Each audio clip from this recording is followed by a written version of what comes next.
अस्सलाम वालेकुम। ये सिर्फ एक कहानी नहीं है, ये रमज़ान को नबी की नज़रों से देखने का मौका है।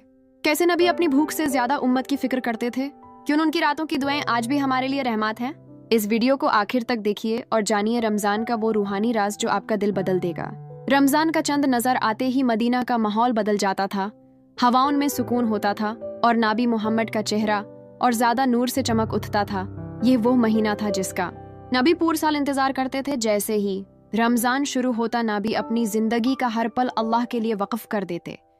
दिन भर रोजा रख कर सब्र और शुक्र का बेहतरीन नमूना बनते और रात होते ही लंबी नमाज़ों, आंसुओं भरी दुआओं और कुरान की तिलावत में मशगूल हो जाते। नबी का रमज़ान सिर्फ इबादत तक सीमित नहीं होता, बल्कि रहमत और मोहब्बत का दरिया बहने लगता। कोई भूखा ना रहे इसकी फिक्र नबी को होती। अक्सर खुद भूखे रहकर भी दूसरों को इफ्तार करवाते और मुस्कुराते हुए फरमाते कि जो रोज़ा रखने वाले को इफ्तार करवाए उसके लिए भी उतना ही अजर है।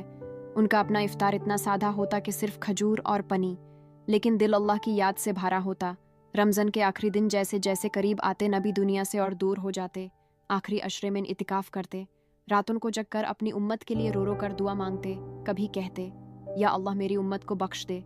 उनकी आंखों से बहते आंसू यह बताते कि रमज़ान नबी के लिए सिर्फ अपनी मगफिरत का नहीं, बल्कि पूरी उम्मत की निजात का महीना था। लैलतुल क़द्र की तलाश में नबी अपने घर वालों को भी जगाते ताकि कोई अल्लाह की रहमत से महरूम न रह जाए। नबी सिखाते थे कि रमज़ान सिर्फ भूख और प्यास का इम्तिहान नहीं, बल्कि अपने गुस्से, ज़ुबान और आदतों को बदलने का मौका है। वो फरमाते कि अगर रोज़ा रख कर भी इंसान झूठ और बुरा अखलाक नहीं छोड़ता, तो अल्लाह को उसके भूखे रहने की ज़रूरत नहीं। रमज़ान के हर दिन नबी की ज़िंदगी एक जिंदा पैगाम होती कि कैसे सब्र, रहमत, इबादत और इंसानियत को एक साथ जिया जाता है। और जब ईद का दिन आता तो नबी का चेहरा शुक्र से भरा होता, क्योंकि रमज़ान ने फिर से दिलों को अल्लाह के करीब कर दिया होता। यही वजह है कि आज भी रमज़ान आता है तो नबी की यादें जिंदा हो जाती हैं और हर मोमिन के दिल से एक ही दुआ निकलती है कि काश हम भी अपना रमज़ान नबी की सुन्नत के मुताबिक जी सकें। जैसे जैसे रमज़ान का महीना रुखसात होता है, एक सवाल हर दिल में छोड़ जाता है, क्या हमने रमज़ान को सिर्फ एक रस्म की तरह गुजारा या नबी की सुन्नत के मुताबिक जिया। नबी के लिए रमज़ान सिर्फ एक महीना नहीं था, बल्कि पूरी ज़िंदगी का पैगाम था, सब्र, रहमत, इबादत और इंसानियत का।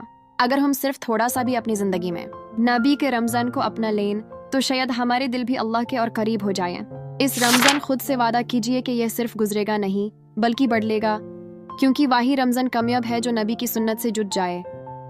अल्लाह हाफिज़ सबको।